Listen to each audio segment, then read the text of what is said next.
recycling fee. And voting is also underway in Iowa today for the state's primary election. On the Democratic side of the ballot, 4 candidates facing off looking to challenge U.S. Senator Joni Ernst in November.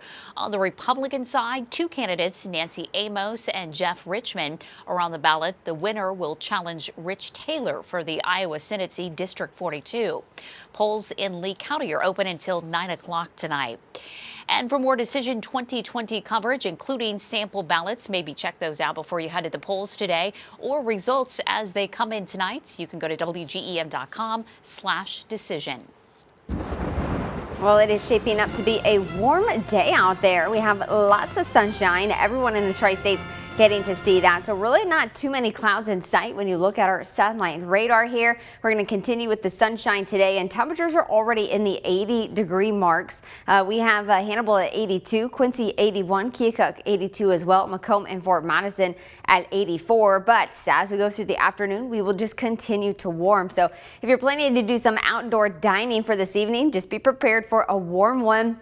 By 5 o'clock, we're going to be sitting near 90 degrees. Same thing for 6. By 7, just a little bit cooler, if I can say cooler for that. But it is also going to be a little breezy still around by the 5 o'clock hour. But as you head later into the evening for the 6 and 7, you'll start to notice those winds really starting to die down. So today, the big focus has been on the heat. Tomorrow, the focus will be on the potential for strong to severe storms.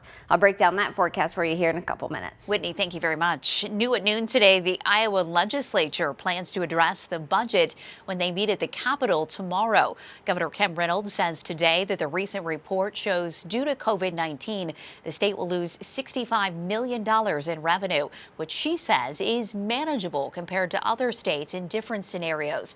She says she's prioritizing 3 issues when it comes to recovery, such as workforce development, behavioral health services, and rural broadband access.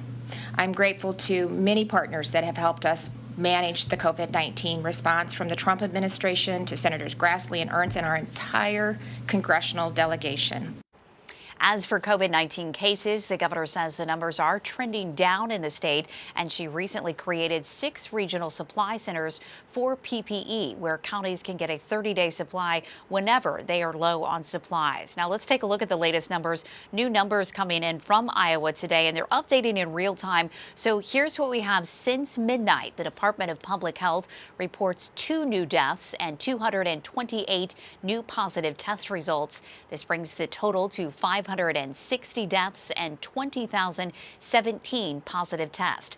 11,683 Iowans have recovered. New at noon, a long line of people were waiting to get into the DMV in Quincy when it reopened this morning. Here's a look at the line. It literally wrapped around the building there. This was about 8:30 this morning. Today is the first day that driver services facilities across western Illinois are back open after being closed for months due to COVID-19. One woman in line says she was surprised by the wait. I didn't think it'd be this busy this early. I've been here about 45 minutes, since about 20 minutes to 8, and the line was like this already.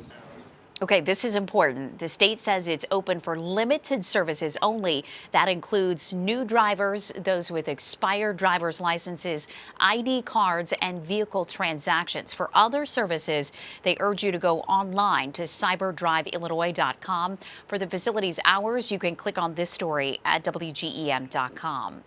Some Quincy businesses are back open this afternoon after taking precautions to protect themselves as protests and riots over the death of George Floyd continue to escalate around the nation.